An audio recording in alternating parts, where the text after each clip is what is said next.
Welcome to Everyone Loves Guitar, where we get to sit down and talk with interesting professional guitar players and related music industry experts. If you love playing guitar, stick around. You're in the right place. Hey, this is Craig Garber. You know me as host of the Everyone Loves Guitar podcast, but when I'm not interviewing world-class guitar players, I'm busy helping clients with their marketing. In fact, since March of 2000, I've helped over 300 clients in 108 different industries all over the world sell everything from $20 books to $5,000 seminar seats and everything in between. I even authored a book about my experience called How to Make Maximum Money with Minimum Customers. Now, if you own or operate a business, ask yourself the following marketing-related questions and be honest with your answers. Are you generating fresh new qualified leads on a daily basis? Is your website generating enough sales? And if not, do you know why? Is your advertising effective? Is it predictably and reliably making you several multiples of what you're spending on it? And lastly, are you consistently communicating with your email list? Or do you have an email list of prospects and customers, but you have no idea what to say to them, how often to say it, or how to make money with this list? If you need solutions for these marketing problems, then you need to book a one-on-one marketing strategy session with me. After this strategy session, you'll know how to speak to and make money with your email list, how to use your website to attract customers and clients who are ready to buy from you now, and how to sell your goods and services for top dollar and at much higher profit margins than your competition. Listen, stop hoping things will get better on their own.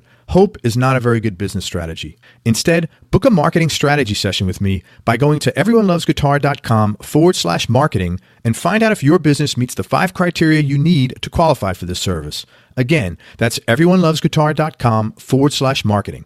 Thanks for listening. Now let's get on with the show. Hey everybody, this is Craig Garber from Everyone Loves Guitar. And right now, while this is fresh on your mind and before anything else comes up, head on over to everyonelovesguitar.com and sign up to get behind-the-scenes information about upcoming guests and early access to a number of great programs we're going to be rolling out really soon. That being said, we have a super cool guitar player with us today. This guy's an excellent player. A number of his peers have told me what a badass he is. And I like him because he's a rock and roll guy. We're with Phil Shouse. He's been working as a professional guitarist in Nashville since 2003. And here's just a few of his career highlights. He's on tour currently with the Gene Simmons Band. He played in with Ace Frehley when Ace sat in with Gene Simmons Band. He's played with Don Felder. And he's also backed artists such as Rodney Atkins, John Corabi, David Lee Murphy, Derek St. Holmes. And he's a founding member of the Rock and Roll Residency. We'll talk about that in a bit. And he's also the founder and owner of Mutt Merch, which is a really cool e-commerce company, what we'll talk about. So, man, thank you for coming on the show. Thanks for your time. Thanks for having me, Craig. Yeah, you got it. Hey, real quick, before we get started, just curious what the last piece of music you listened to. Oh man, that'd have to be Kiss. I'm right in the middle of our Christmas show. Your Christmas show. Christmas rehearsals. It's Thursday, so we're having rehearsals all week. So yeah, it'd have to be something by Kiss. Where's the show? Is it going to be in Nashville? It's in Nashville at the Exit Inn this Thursday. Oh, that's so cool. We've been doing it since 2011, and this year, since things are different for us this year, we asked Gene, and he gave us permission. Said to have a great show, and he's happy we're doing it. We always do it for charity. Of course, part of the cover charge is a can of food or a new toy in the box. Very cool, man. So, yeah, since 2011, we've taken like carloads of stuff over to this really good mission on downtown Nashville, and so yeah, it's a really, really great time. That's nice, man. That's really good. And I have to tell everybody, Phil is like, if you look up rock and roll star, he looks like a rock and roll star, man. So there well, maybe not right now, but what's that? No, he does. He's maybe not at 10 in the morning. No, but I mean, like, he just got the whole. Like, you're what I wanted to look like when I was a little kid. I wanted to be like in better shape. I wanted to have really long hair and play guitar, and I did none of those things. But now I just live vicariously through my guests. Oh, that's hilarious. Hey. For both of I want to talk about Gene Simmons and Don Felder. If you could talk about, because they're both iconic artists, how you got the gig, maybe a cool or funny story or discussion about some aspect of your experience in playing with them, and anything you might have learned from the experience, either about playing, about business, about entertaining, or about life in general, if there is any of those lessons. Sure, all those. So I got the Gene gig from Ryan Cook, who was one of the 3 guitar players that we have in the Gene band. We call ourselves the Guitar Me.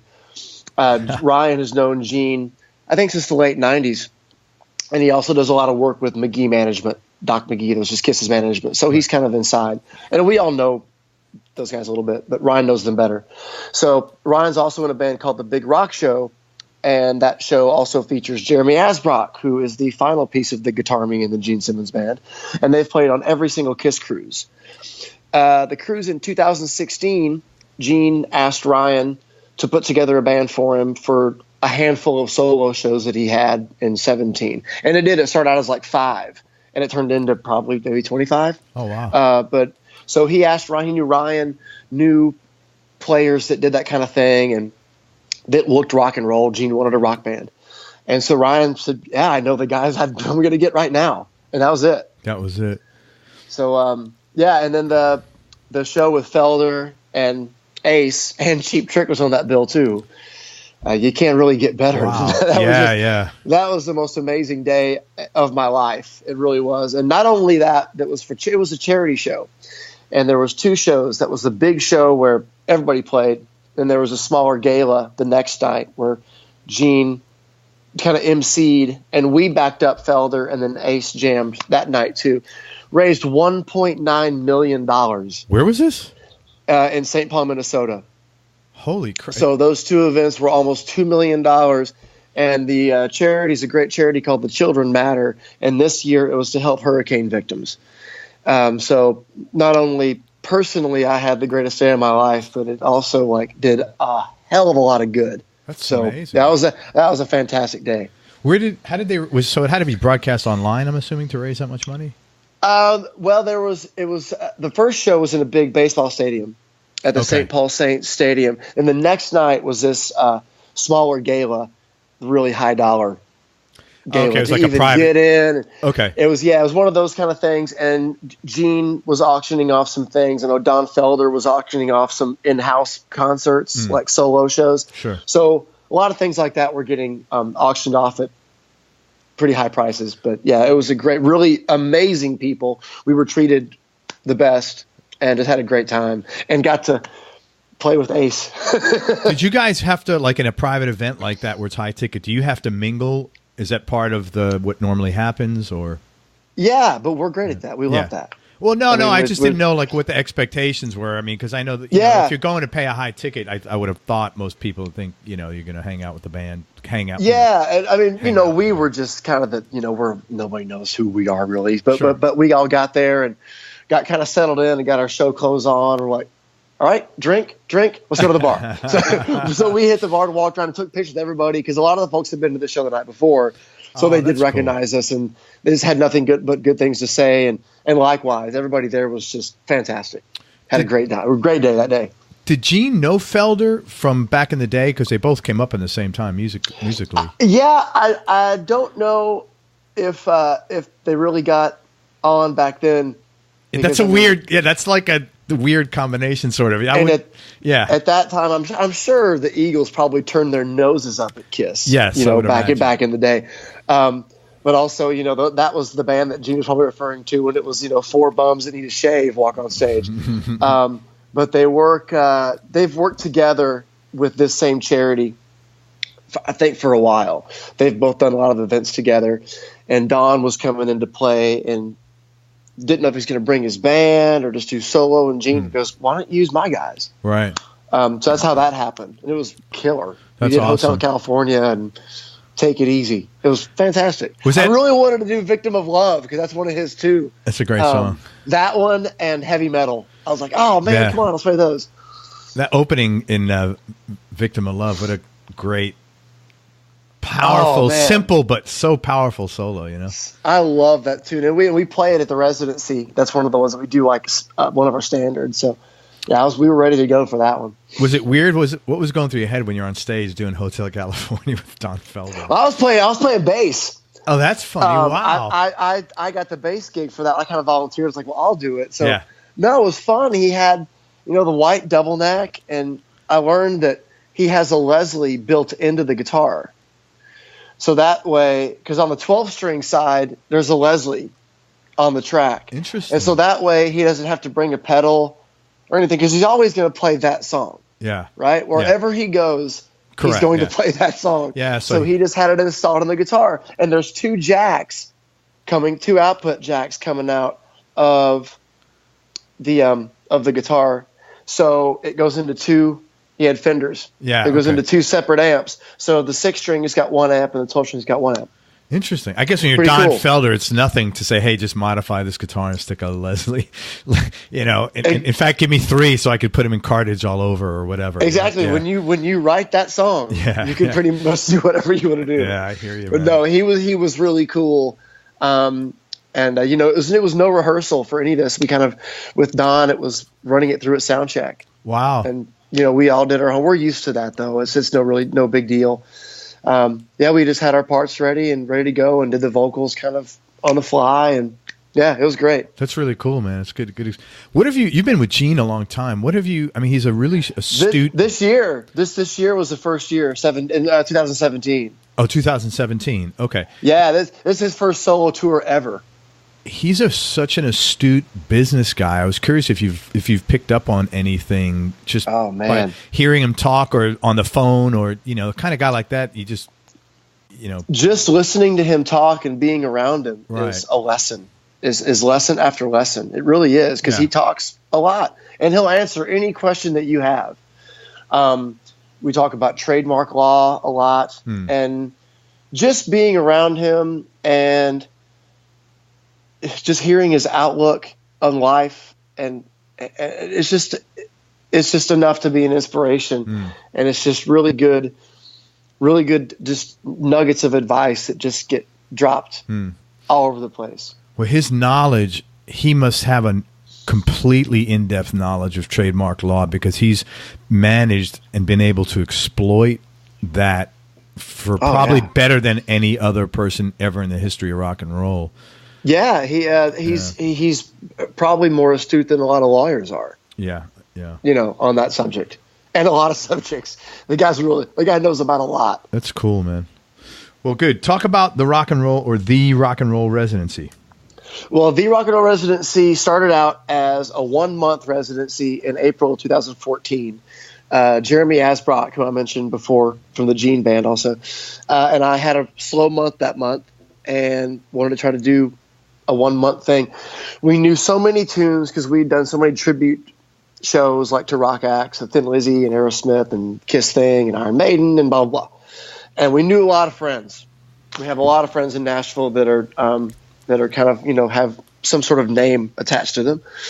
So it'd be pretty cool to do like not an all-star jam, but, plan it out and invite people out every week and do some songs. So the first month went great.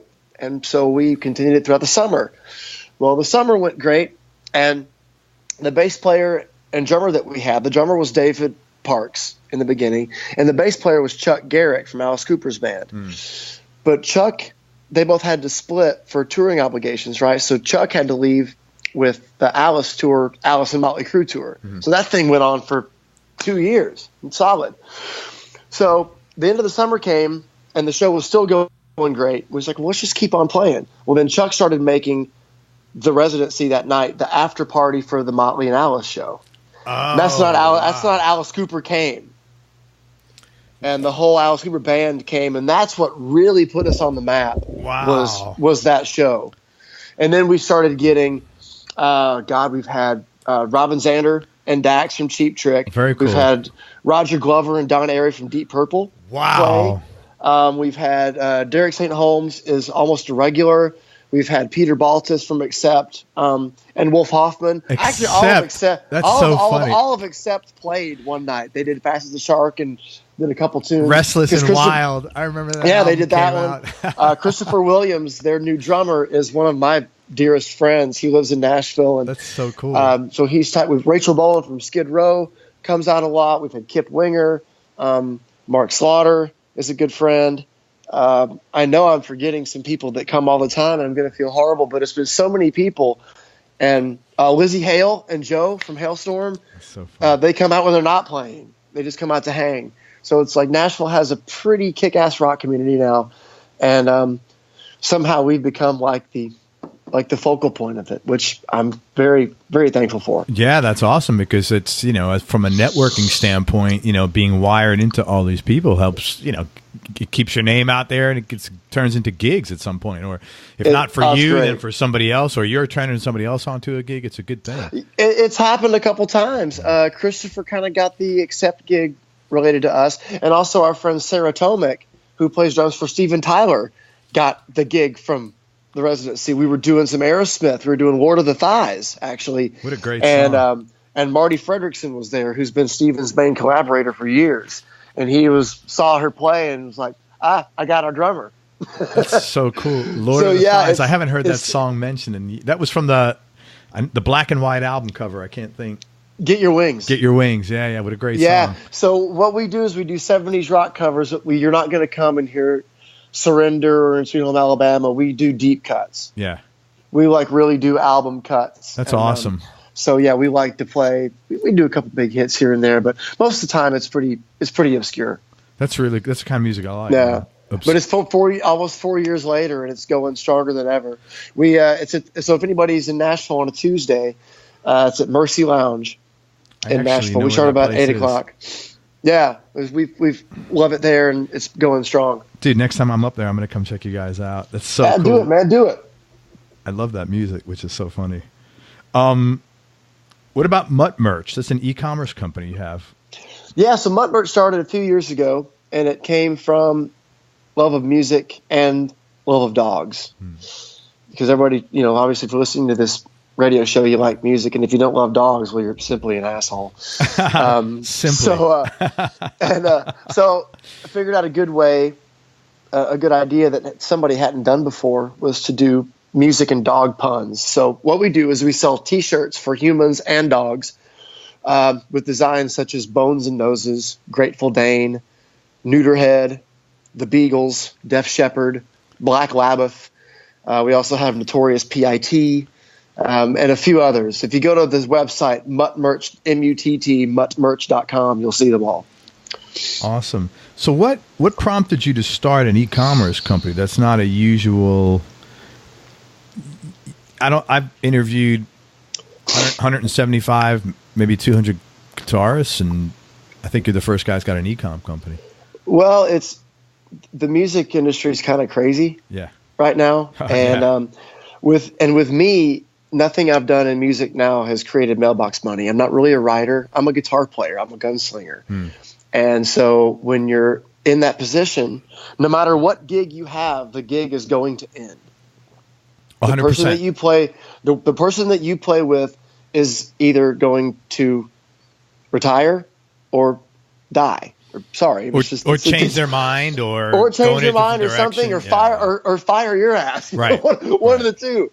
Something's going to happen. It's going to be over, and if you don't plan for that, and you're kind of screwing yourself. And I've always thought it was really interesting when musicians had other businesses. Like Ian Anderson from Jethro Tull has fisheries, and he's made a mint on it. And my boss, Gene, is kind of pretty much the king of that. He's the king of that, man. Yeah. So I've always kind of thought that was interesting and a good idea to do, putting your money into something that can make you even more money.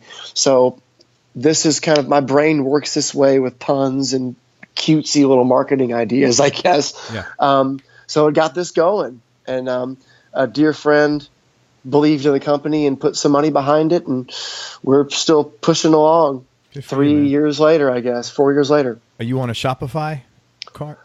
No, we're on Etsy right now, and we're working on getting everything, but we're online, muttmerch.com, and we're also Muttmerch on Etsy too. So Facebook store and all that stuff is coming soon. Awesome. Good. Well, I'm glad you did that, man. I think everybody should have something online, because you're right, especially in your business. It's like literally here today, gone tomorrow. And everybody, and it's not easy, but the tools are there for marketing. Correct. And if you just put the elbow grease to it, you can get something going. Yeah, but what's easy? Was it easy becoming a musician and learning the art? And No.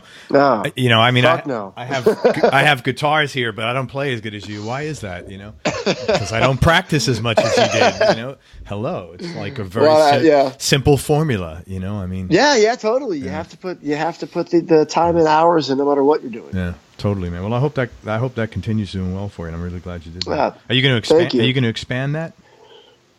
Well, yeah, I've got plenty more designs to make. I just teamed up with a great company in Huntsville, Alabama called Amplify, and they're a screen printing company, but they're pretty much taking over my operations. They're doing fulfillment, and they're helping me with marketing. So they've been a godsend, and things have really been on the up and up since they came on board. Cool. So I have really, really good feelings about 18. So they do print on demand? Basically, yes, awesome. Yes, we are now, yes, which is going to save my ass. Awesome. Yeah, well, you don't have to sit there shipping stuff, and that's exactly. It's not a business when you're doing all that stuff. Believe me, I've been in working for myself almost 20 years in various marketing capacities, and it's not. I've done everything, and when you don't have to do that stuff, it's more of a business. And I'm gone so often that it's like I get an order in. I'm like, hey, I'm in Japan. Can I get this out in 2 weeks? Sorry. Nobody wants to hear that. Yeah. And I hate it. So they're right. Amazing, and Good, things have really been up. So that's great. Otherwise, you got to take a suitcases, and then you pull out 3 orders when you're gone in Japan for a week, and you're like, "Fuck!" And you paid $300 overage for the checking 5 bags for just in case orders. So they're great. So I need that's been like I said, a godsend. That's awesome, man. You working on anything else right now musically that you're excited about? Yeah, I just started Skype lessons. Awesome. Online Skype lessons. So if any of the listeners are interested in that, email philshouseofmusic@gmail.com. There you go. philshouseofmusic@gmail.com. And I'll give you the details and we'll get you set up. Now, is that for people or for people and their dogs? People and their dogs, actually, the same thing. Why discriminate? Why narrow your audience? Phil's got a unique positioning in the marketplace, unlike any other teacher out there. Right. Where are you originally from, man? Where'd you grow up?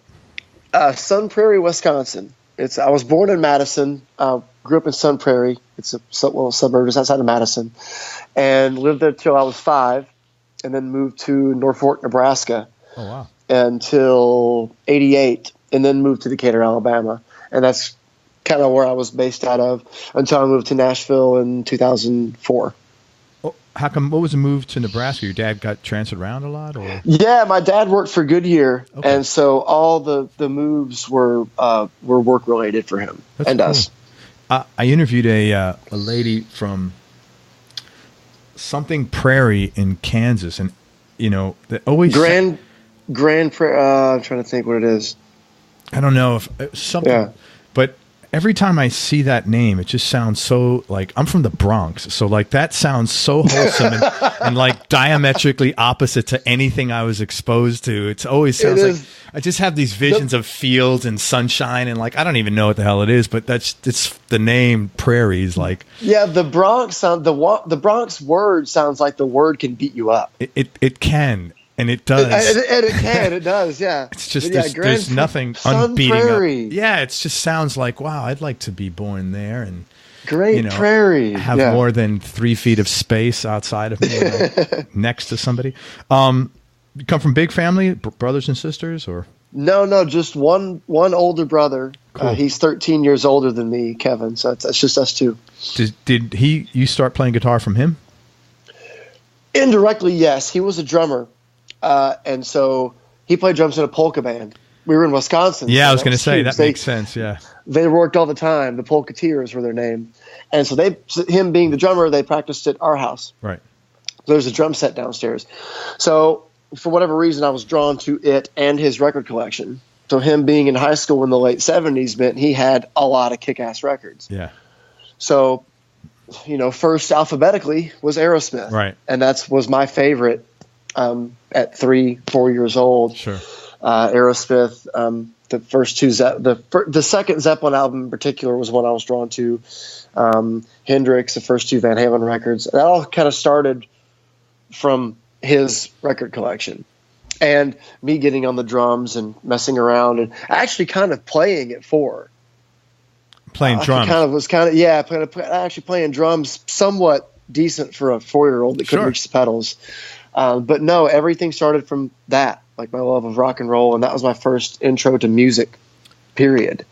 And then how did you pick up a guitar? How did that happen? It came from a picture of Joe Perry. I would stare at the Aerosmith covers and gatefolds and the record sleeves, and they're all their pictures that have these collages with microscope-sized pictures, and this was on album size, and they were so small. There's so much information in there, and I was just mesmerized by how they looked. I didn't understand what it was, but they just looked like I just wanted to look like that. And in Aerosmith, the live bootleg and the gatefold, there's a shot of Joe Perry, and he's got his back to the camera, back to the crowd, and he's got a Strat on, like playing a Strat. He's got a Les Paul on his back, leather pants hooked into cowboy boots, and it's still a memorable image. The coolest image. Oh God. It was so cool, and that was it. Yeah. He was so cool, and I just wanted to play guitar. I'll tell you what; those first 6 Aerosmith albums, I burned the tracks on the albums, and with the needle and the grooves. I played those albums over and over. Just brilliant. Just there's nothing wrong with any of those records. Brilliant. No, they're perfect. Nothing. Yeah. Wrong with the writing, the arranging, the playing, the tones. I mean, everything was so smart. And when you really get into rocks in particular, we did a show where we played Toys and Rocks, both albums in their back-to-back in their entirety. Man, Rocks is fucked up. There's some guitar stuff that should not work on there. Like combination? They're playing the riff a half step apart. Yeah. That thing and there's other parts like Lickin' a Promise and a couple other songs that just the arrangements are just so bizarre, and the 2 guitar chords are they're playing different chords. But Perry in general, he's never he's not really a guy that fits in any classification. He's got his I have never heard anybody play like him. He's got his complete. Nobody sounds like Joe fucking Perry. Nobody. It's a unique style, because you might sit there and say, well, he's kind of blues influenced, but what he does is I've never heard anybody do it. It's anybody ever. It's Jeff Beckish in that he's just not playing lick after lick. He's playing a line. Yeah. He's playing melodic lines, but they're just like the Mammakins, the intro solo in Mammakin is the one that stands out for me. It's like, that is the weirdest thing to come up with. Because it keeps keeps going up chromatically, doesn't it? Yeah. It's just like, it's the one, the song opens and then the Perry solo kicks in. It's just so strange. It's so weird. Yeah. I love those records, man. When I think about my music in my youth, that's what comes to mind. Those first 6 albums, I really love them. I'm sure everybody's getting sick of me talking about Aerosmith, so let me... Never. But too bad. They're fucking great albums. Here, in fact, I'm going to say the names of them, so in case you've been living under... Go get these records. Aerosmith from 1973, Get Your Wings, 74, Toys in the Attic, 75, Rock, 76, Draw the Line, 77, Night in the Ruts, 79. Yeah. People forget about Night in the Ruts. Oh, great album. Great album, man. Yeah, it's great. It's got Draw the Line. Sorry. It's got Chiquita, Walking in the Sand. What a great song that is. No Surprise. Yeah. No Surprise. Reefer-Headed Woman. Great. That's just... Yeah. Mia, that ballad at the end. Yep. Anyway, what prompted you to move to Nashville, man?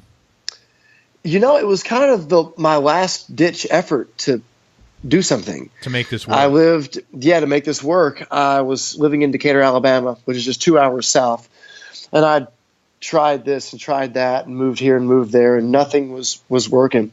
And I'd already kind of given up music 2 or 3 times before. And I was like, all right.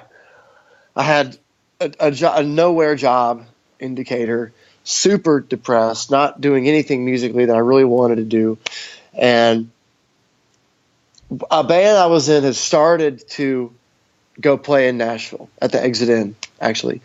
And so I knew a few people up there. And so I joined a couple groups in Nashville and was driving back and forth, commuting. And then I ended up meeting a girl there and ended up marrying her and then divorcing her, but it's fine. So I started spending more time in Nashville than I did in Decatur. And I was like, it's time to move. A quick in and out there. You know, it was a rock and roll marriage. It wasn't that quick. Okay, I was like, cup of coffee. But I was starting to move. I was spending way more time in Nashville than I was in Decatur, and doing really nothing in Decatur and Alabama that I wanted to do. So it was time to move, and that's when I just really my eyes were opened and I learned everything. Not everything, but my point was that. The way I put it, when I moved to Nashville before that, I didn't know shit about about music business. I had absolutely zero idea what it meant and how to have a career as a musician. Absolutely no fucking clue. Example. So I learned. One of my biggest eye openers was moving up here and realizing that there's this huge blue collar musician community, that not everybody that walks on stage is pulling up in a Mercedes Benz to rehearsal. It's like, oh yeah, these guys are clocking in, so to speak. Yeah. And getting paid a wage, and they go home and off the bus and go to their families. And like I said, I didn't really even know that world existed until I was kind of in it. My ex-wife's mother and her mother sings in Leonard Skinner. She's one of the backup singers, and she has been for like 20 years. So she was pretty much the first person that I really knew closely that had a career in music, and that opened my eyes and showed me so many things, and so grateful for having that happen. Wow, that's great. What else? What? Give me another example, if you can, of like from a business standpoint, what the education that you got here.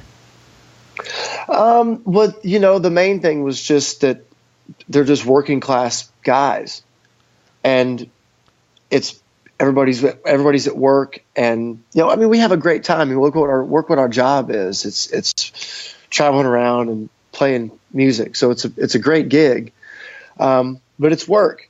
Oh, yeah. And if you don't treat it like work and treat it like a job, and if you do treat it like a party, you're not going to last. So I really did get serious. Right before I got my first gig, I'd gotten, not anymore, but I'd gotten sober, and I stayed sober for almost 4 years. I really needed to take a break and get some things in line, get my health in order, and get my brain in order. I'm not anymore. I do enjoy a good IPA every now and again now, but no, I really needed to, and that was a great thing for me to do, and it worked for me. So it helped clear out a lot of things. What do you think prompted that? Because that's not that's not like you're not sitting in the shower one day and so I think I'll get sober. That's a pretty fucking serious.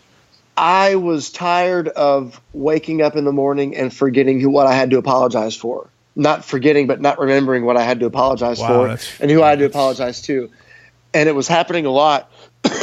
Excuse me. And I just got sick of it. I got sick of feeling guilty. I got sick of being hungover. I got sick of just being that way. And I couldn't wait to get time under my belt. And I also knew as I was getting more serious and more opportunities are coming my way, and I knew that if I really wanted to have a serious career and have a long-lasting career, that I was going to have to make some changes. And it was changes I was willing to make. Man, that's pretty deep shit. Thank you for sharing that. Yeah, man. Yeah, that's pretty cool. Did you go to work the rooms, or you just? Nope, just did it. Just did it. I wanted it so bad, and right after that, I kind of did get sober. I've been sober for, I don't know, maybe less than a year. I got with this group called Morningwood. It was a New York rock band. Morningwood. What a great name for a band. Holy shit. We kind of traveled the world, and so I was like getting sober in Europe. Wow. And I did it. Yeah, but and you must have felt. I also went vegetarian at the same time. That's great, man. And so I was also in Europe, not eating delicious sausages and having these amazing European German beers. So yeah. Yeah, but you're on your own trip there, man. I really was, man. Yeah. I was reading a lot of Eastern religions or books. I was reading a lot of Yogananda and things like that. And yeah, I was on my own thing completely. But it's the best decision I ever made. Yeah. I mean, definitely the best thing I ever did. Good for you, man. I'm happy for it. Congratulations. When you're, I couldn't imagine like, I don't know, the world is sort of overwhelming enough to me. I could not imagine, I don't have a substance abuse. I'll have a drink on the weekend, but I couldn't imagine having to deal with life, stoned, or I just couldn't handle it. I mean, and I know that, and I've talked to guys, I've had tons of friends that have gotten sober over the years, and they say, hey, Greg, that's why people use, because they have the same sense of overwhelm that you do from time to time, but it's harder to manage maybe for them or whatever. But I couldn't imagine. I mean, it's just like, there's so much shit that on your plate 24/7. I don't know how. And that's a thing I'm looking at now with everything going on. I've got so much that I want to do. I don't really have the time to be wasted or to be hungover. Yeah, I've got so much to do, and I've got so much that I want to do in addition to what I'm doing already, that I don't really have the time to be wasted. Yeah. Or hungover, or I just don't really have the time to do that. It takes up a lot of time. Yeah. Well, between that and the recovery from that, the rebound, it's like, fuck, then there's your day. Then you got to start, start all over. Oh, geez. And then when you get, around our age, the recovery absolutely blows. Oh, yeah. So, yeah, I just have a lot I want to get accomplished. And being wasted all the time isn't really one of them anymore. Well, I'm good, man. I'm really happy you did that. And thank you for sharing that. That was really cool of you to share that, man. Sure. Look at your Eastern Indian something on your wall there, tapestry or something. Looks pretty cool. Oh, yeah. I moved up to my charger and plugged my phone in. So, yeah, that's cool. When you started playing professionally, right? Mm-hmm. What were some of the surprises that you were like, oh, I didn't know this, that you got schooled on pretty quickly? And I don't necessarily mean bad things, just like, oh, I didn't know this. Yeah. Oh, man, pretty much everything. I really didn't know anything, but I learned, and I've always been this way, but I learned it was really important to just shut up and listen, especially when it's guys that have been on a bus, my first time on a bus, my first time doing this, that. Listen to these guys that have done it before, and don't be a know-it-all or a loudmouth, which I never really have actually been that way. I've always been kind of willing to learn and eager to learn and easily taught, easily learned. But just shut up and listen to the people around you, and ask questions if you have a question. And luckily, everybody that I've worked with has been very cool. Main artist wise and band wise, I've made great relationships and gotten, gig after gig after gig from just knowing different people in those situations. So, well, Nashville seems to be such an unusual town in that way that it's very supportive of just everybody says just don't be a dick, and it's pretty much true. Absolutely, and that's another thing I learned. Thanks for bringing that up. It's a good point. That, of course, your playing abilities is important. You have to be able to play. But if you're just the most kick-ass guitar player and you are a dick and hard to work with, you're not going to work. As it should be. You're not going to work. Yeah. If you can play the parts and you're an easy hang, you're going to get hired. You're going to get hired. And Nashville is great in that way. And I've been here 13 years, and I don't know if you've been to Nashville recently, but it's a whole hell of a lot different than it was even 7 years ago. It's growing. It's becoming more of a city, but that feel, as far as the circle that I'm in and the circles that I'm in, it's still as supportive as it ever was. And I just got reminded how some small town scenes are just completely full of unprofessional assholes. got reminded of that last week, and I was like, wow. While you were out of town. So what happened? Well, yeah, it was just a small town. Some people really showed their asses, and I just realized, like, wow, what a cool scene that we have in Nashville, Music City, USA, and everybody helps each other out. Everybody's supportive. Everybody comes out to shows, and everybody is positive. It's the most positive music community that I've ever been around. For sure, man. Yeah, that's very cool. Yeah, I've seen that. Just me as an outsider, even, it's like everybody's been just that way, very supportive, very nice, and it's so cool, man. Yeah. It's really cool.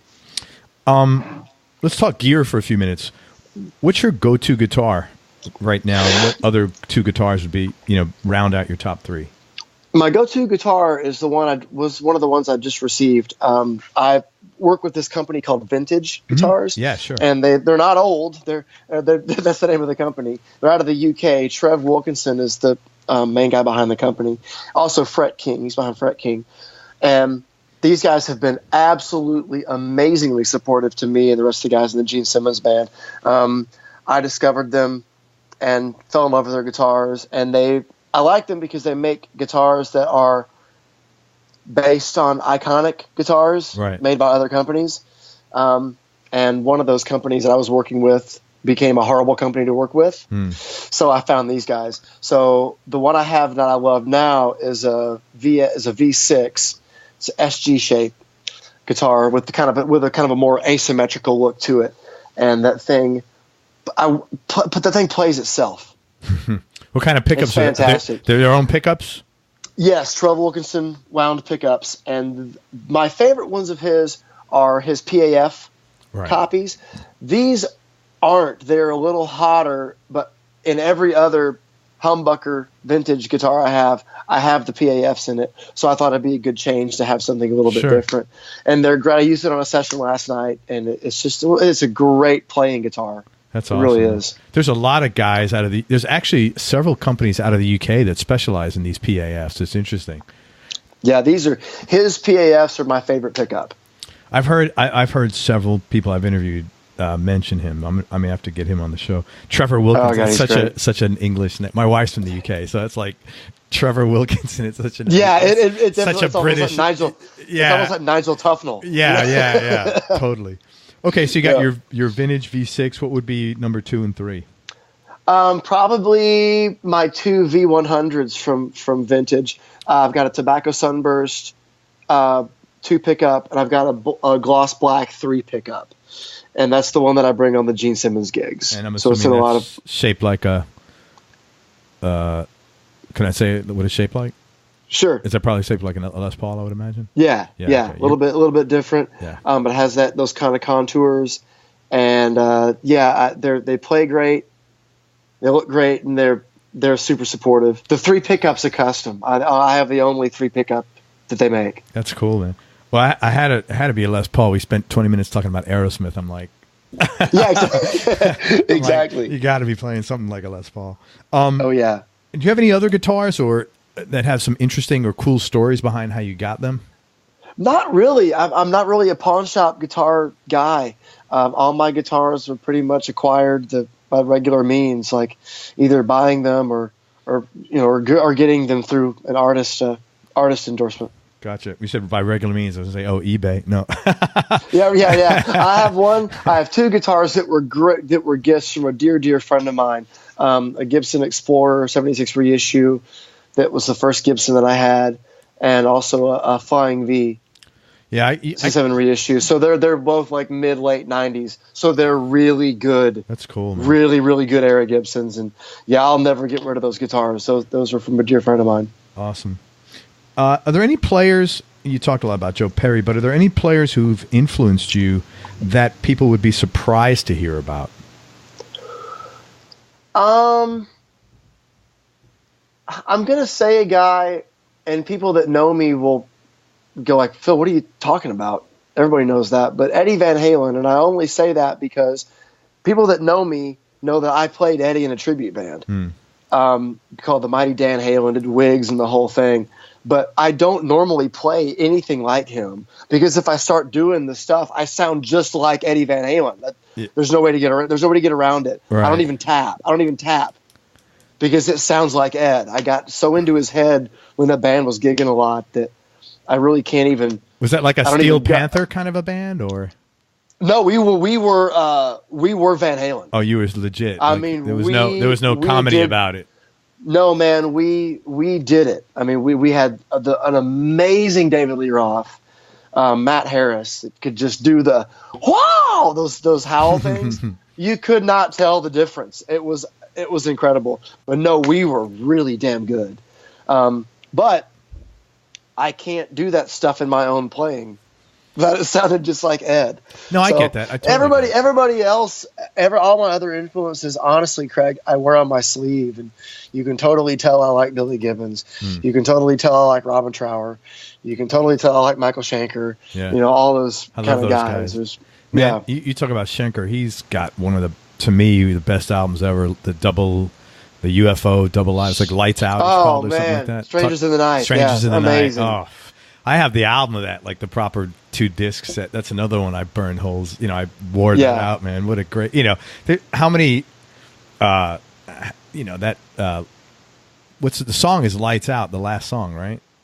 The Lights Out is Shoot, I think, on that. Well, you know what? There's two different orders. It's the iTunes has a different order. I'm gonna get this right now. Then the album, because I think the album they couldn't fit the regular show order on because of space, so they had to rearrange. And I don't know. Rock Bottom. Rock Bottom. Yeah, that's the song I was thinking of. I was gonna say Eddie Trunk could tell us what the difference is right now. He's the biggest UFO fan in the world. Yeah. Hey Eddie. But yeah, they had to change it up because of album space. That song right there, that Rock Bottom, that's And we just shared the bill with him in Japan. With Michael Schenker? With Schenker. How was that?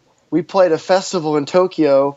Then the next night in Osaka, we had an off night and they played, and so we had met him. So we got to go to the show that night again. Absolutely ridiculous. He is playing his ass off right now, and what he's doing is called the Michael Schenker Fest. He has Gary Barden. Gary Barden from what do I know that name? The singer. He has three singers from UFO. The Schenker band. Okay. So he has his three main singers from Michael Schenker Group out on the road with him. That's and he wild. also has Chris Glenn and Ted McKenna on bass and drums in the band. Wow. So it's the MSG. That is so cool.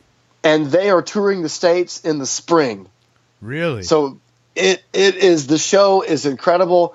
Michael is absolutely playing flawless. Awesome. That's really good to hear. He's a guy that, I've read stories. I don't know. I've never spoke to the guy or anything, but he's a tremendous guitar player who deserves everything he gets, Oh man, he's fantastic.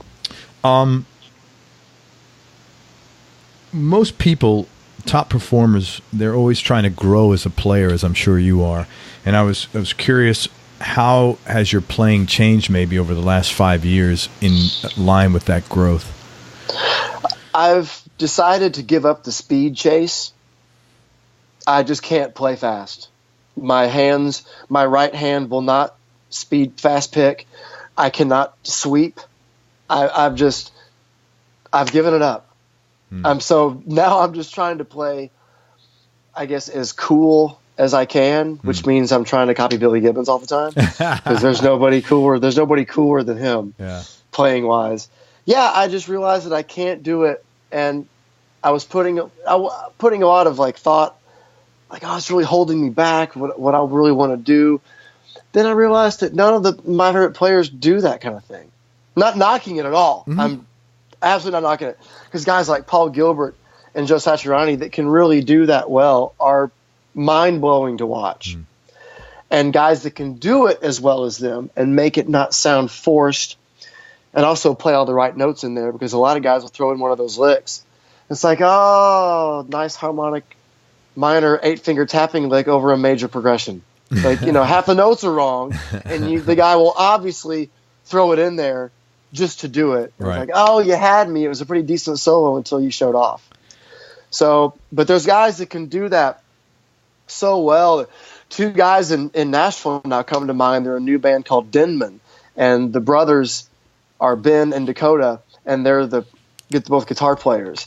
And those guys do all that stuff, and they do harmonies with each other.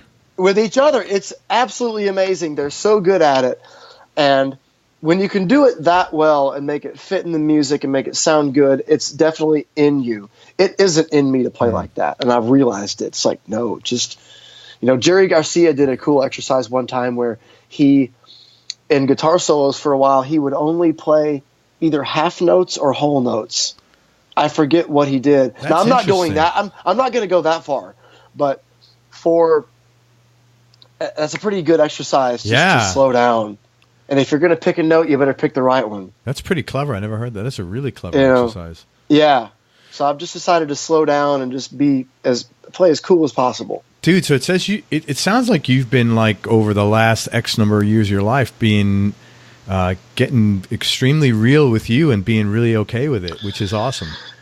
Not that please, and don't mistake me sounding like, I'm on a pulpit. I'm just like talking buddy to buddy. No way, I hope man. that doesn't No way. you're, because I certainly don't have my shit together. I don't want to make it sound like I do. Neither do I. Yeah. But it's a constant journey. It's a constant. It's a constant learning process. Yeah. You're always learning new things and trying new things. Well, that doesn't work. Well, that's okay. No harm done. Right. Or hopefully right. no harm done. Yeah. And I'll try it this way. Yeah, but that's really cool. I have a lot of respect for you for that because I think. It seems like I really try to observe and listen and watch people really carefully, and it seems like it's a difficult thing for a lot of people to sort of be honest with themselves about stuff, especially you and who wants to be honest with themselves, myself included, about something they don't want to hear. That's not easy. That's where the learning comes from. Right. Is when you find those things and you work through them. Right. And that's when you really learn about yourself and learn about what a hard worker you can be and like what kind of determination you have is when you get through with that, when you shatter some of these thoughts in your head, because you are the only one holding you back. 100%. I'm the only one holding me back. Yeah. There's nobody that can hold you back except yourself. Yes. And when you start realizing that and shattering some of these thoughts and thought patterns and behavior patterns, that's when you're really going to start to kick ass and do some really, really good things in your life. Yeah, and as I've gotten older, like for me, liking myself has become more of a priority because I find when not being in love with myself, but just acceptance, sure, it lowers the stress level in my life. That was why I quit drinking. Yeah. When I did quit drinking, that was why I was like, I don't like this person. Yeah. One bit. And so I started trying to strive to be a person that I would kind of want to be around. Yeah. I could totally relate to that. I've done that not with because drinking, but I gotta be around myself all the time. Yeah. we better get along. You better get along. Yeah. No, I mean, I totally get it. I've had to do that with other behaviors, not drinking, but so I totally get that. And it's like, you just gotta like you gotta step up for yourself. Absolutely. Yeah, in a weird way. Yeah. Yep. If I had to ask you to pick your top 3 Desert Island discs in no particular order and knowing that they could change tomorrow, what would you pick today? Okay. Well, I'd go Aerosmith Rocks. Yeah, you got to go that one. Go back to Aerosmith because that's one of those you'll listen to a million times and hear a million new things. Abbey Road. I'm a Beatles fanatic. Beatles and Kiss are my 2 favorite bands by far. And all right, so I'm on a desert island by myself, probably going to get lonesome and depressed. James Brown, greatest hits, because whenever you put on James Brown, you're going to feel pretty good about yourself. Yeah, that's true. And dance around, and it's going to improve the mood. So, James Brown, greatest hits, be the last one. Abbey Road is the number 1 answer I get for that question. I'm sure it is. Yeah, and probably even more than Pepper. Yeah. But Abbey Road. Well, I mean, if you think about it, is there very many album sides better than side 2 of Abbey Road? I mean, no. It's like that you could listen. It's perfect. I mean, you can listen to it in any mood, and you're just like, wow, that's fucking amazing. Just all the shit going on there. Then you got, side one, you got, as far as rock and roll, you got Come Together and She's So Heavy. Yeah, good stuff. She's So Heavy is one of the coolest rock songs ever written. Yeah, you talk with like five words. You talk about a riff that, leads into that chorus. It's like so simple and so powerful, man. That's like heavy duty shit. And then at the end, you've got the arpeggio, the weird D minor shape arpeggio. And then you've got the complete Black Sabbath riff. Doom, boom, boom, boom, boom, boom. Amazing. Very true, man. Hey, what's something that you've learned? This is good for this conversation in particular. What's something you've learned about yourself along this journey you've been on? I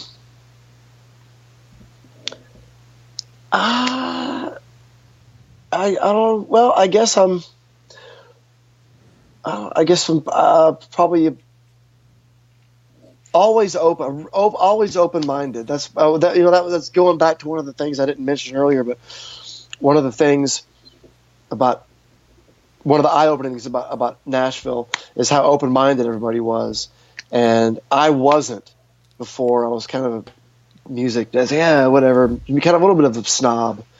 Not bad though, but a little bit of one. But that went away very quickly.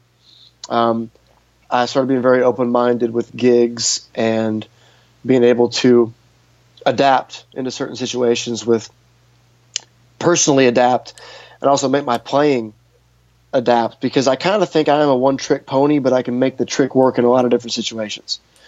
And so I kind of learned that I was flexible and very just kind of like could fit into a lot of different situations and be totally fine and normal and at ease. That's great. And confident. That's great. Yeah, that's important. It's funny how life, it's amazing how like life puts you in situations where it's like, here's your chance to be a better person and learn. But it never feels like that. It always feels like, fuck, what do I do now? This sucks. Yeah, I know. Totally. But it's like, so I don't know. That's another thing. Like, as I've gotten older, I'm like, okay, what's the opportunity here? I don't know it, but I just got to bear it, not stressing out as much when shit happens. I'm like, okay, where's somewhere here? There's an opportunity. I just don't know it today, this minute, Yeah, it's like, well, here's the lesson. I'm either going to not learn it or I'm going to learn it. Right, and it's much easier to learn it. Just get it over with. Yeah, right. That's the funny thing. It's funny. I had a client many years ago. He was a guy who got sober. Oh man, this is in the 90s when I was a financial planner. Early 90s. Oh wow, I should talk to you. I need help. And he was a guy gotten sober, and he said, Craig, there's this little dirty 4-letter word that fixes everything. And I said, what is it, John? He goes, time. And it was wow, yeah, I like that. And it was so fucking true, like to the point where now if something's going down, I'm like, man, I need the clock to be 6 months ahead. And then sometimes 6 months isn't enough. You're there, you're like, fuck, I was supposed to be this is supposed to be done by now. What the fuck, So yeah. And then I had another buddy who was just getting sober, and I was talking to his sponsor, and he said, he's going to get sober, just not on the time frame that you would want him to get sober in. Okay, I get that. So like I've learned a lot from talking to guys who've gone through the program, because there's a lot of wisdom in there that you don't have to be. It's just smart stuff. You don't have to be like recovering from anything outside of life in general. Yeah, it's helpful, and I know a lot of folks who have gone that, and I definitely have thought about going through that myself. For whatever reason, when I did do that, I didn't feel the need to, and I was just kind of wanting to do it myself. But yeah, I know plenty of people who have done it, and it's saved their lives. Yeah. Very, very, to put it bluntly, it's they wouldn't be here if it wasn't for that. Oh, totally. Hey, tell me something about yourself people would either be surprised to hear or would find a little odd. I don't know. I'm kind of I don't know. I'm sure that a lot of folks say this, but I'm really actually kind of a nerd. I've really, of course, all the Star Wars stuff going on is pretty freaking awesome. Going on right now. The movie's really good. I liked it a lot. Spoiler alert: there are lightsabers used. So anyway, but no, I guess that might really be it. You're a nerd. Yeah, I'm a huge, I actually went to did you watch a show called Mystery Science Theater 3000? No, I'm not a sci-fi guy. It was a show where they watched really bad movies, and this guy and two robots, you could see their silhouettes. They sat in front of the screen and made fun of it the whole time. So that's like one of my favorite shows. So yeah, I guess that would be probably it. Everything else I'm pretty normal, I guess. Happiest moment or time in your life?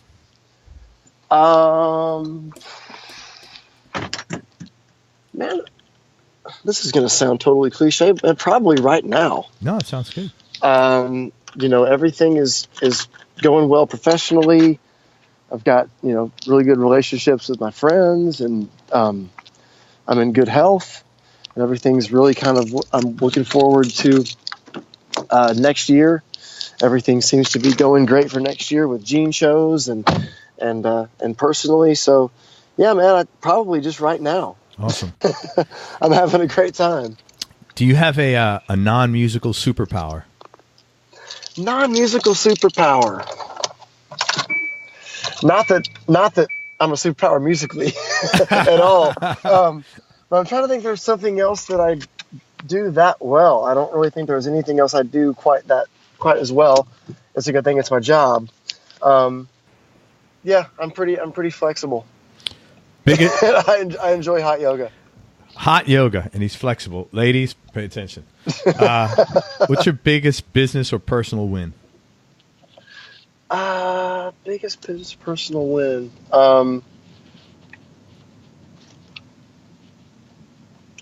These are great questions, man. Personal win is probably, I would say, I don't know, when you finally realize that this is sounding like a motivational speech. I don't mean it to, but no, it's cool. It kind of is. But when you realize that anything in your life that you don't like, that you can get rid of, you can take it out because you put it there. It's kind of like, okay, well, it's my fault. I can fix it, right? Yeah. That is a business win. I guess maybe just getting my first gig in Nashville, because that's what kind of started everything. And moving to Nashville was it, because before, none of this would have happened for me if I hadn't have moved here. This city has been amazing, and I'm proud to call it home. That's awesome. Don't plan on leaving anytime soon. Yeah, that's cool. But you did it, which is also cool. You have to take the leap of faith. You have to just gotta go, okay, I'm doing this, and this can only improve things, because I had nothing going on for me before. I wasn't doing anything I really wanted to do, and knew that I could do. So you just have to have that. You gotta do one of these and the blindfold and just step off the cliff. Not while you're driving, though. Exactly. I am driving now. Hey, do you have any hobbies or interests outside of music? Yoga is one. Yoga and cycling when the weather's better. I like that. I'm like, when I'm off the road, I'm pretty much a homebody. I don't watch a lot of TV. I just like kind of like being home and relaxing. But yeah, I guess probably just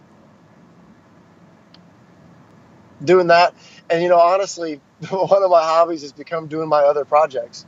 Yeah. Because I've always got kind of something going on, so there's not a whole lot of free time going on there. But, here's something that people might be surprised to know about me. I drive for Uber and Lyft as well. Oh, so you're a total hustler, man. Yeah, that's awesome. Kind of surprising. So if you come to Nashville, I might pick you up at the airport. That's really cool, man. Last question, man. And you may not be able to answer this. If you can go back in time and do one thing differently, either in business or personal life, what do you think that one thing would be, if at all? I'll give you my real answer, then I'll answer the question. For nothing, because I'm one of those guys that feels if he would have taken a left on Thursday in 1998, that I might not be where I am today. I think every single decision that you make has an impact. So nothing, but all that being said, I wish I would have been more open-minded and open to the guitar player for hire thing a little earlier. Not that I missed out on anything at all, but in college, I had gotten asked by a couple groups, like just of course, like I said, I didn't miss out on anything, but I could have just made some extra money in college, and I probably could have had a better understanding of the music business and just the workings of being a career guitar player a little bit earlier than I did. Sure. But I just, wasn't there. Wasn't mature enough to do that then. So there you go. But I guess that would be it.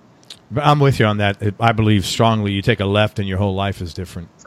Yeah, but I don't lose any sleep over not doing that, because I love where I am. I'm in the exact right place where I should be professionally, for sure. Totally. But if I had to pick one thing, that would be it. Well, dude, I can't thank you enough for your time. How can people find you online and send you money and all that? And offline, of course, they could find you in Uber and Lyft. Can people can people request you? Hey, I want Phil Shouse. I want Phil Shouse. I wish they could. Unfortunately, they can't. I gotta be in the area. But I'm on all the socials. I'm with 2 E's, Phil Shouse, on Instagram and Twitter. I'm on Facebook, Phil Shouse. For guitar lessons, Skype lessons, or like mentoring sessions, whatever you want to call them, email me at philshouseofmusic@gmail.com. And if you want to check out some t-shirts, go to muttmerch.com. And we're also on all the socials as well. Did you want to have a coupon code or something you mentioned? Yeah. So listeners for Everybody Loves Guitar, if you go to Mutt Merch and type in ELG, we'll do a discount for you. There you go. So type in when you get to the checkout, it says coupon code, type in ELG, all capital letters, and there'll be a special discount for you. So there you go. Thanks for listening. I appreciate it. Hey, man, thank you so much for your time. I really appreciate it. You're an awesome guy. Thank you for sharing all your cool stories, too. Man, thank you for having me, Craig. It's been a really good, really fun interview. Thank you. Well, cool. Everybody, thank you so much for listening. I hope you enjoyed this as much as I did. Thanks again to Phil Shouse for spending time with us. Go check him out online at all the socials. Check him out on tour with Gene Simmons. Lessons, Phil's House of Music at gmail.com and muttmerch.com, and enter coupon code ELG, and you'll have a discount. Everybody go to everyonelovesguitar.com. Sign up to get notified about future episodes, along with some cool stuff for guitar players. Now, be nice, go play your guitar, and most important, have some fun. Till next time, peace and love. I'm out. We hope you enjoyed this show. If you did, subscribe to the Everyone Loves Guitar podcast, and you can do this online at everyonelovesguitar.com or on iTunes. And if you like the show, please leave us a 5-star positive review. The more 5-star reviews we get, the higher our show ranks, and higher rankings mean we get to continue speaking with cool, interesting guests on our show. We'll see you on the next episode, and until then, keep playing your guitar and have fun making music.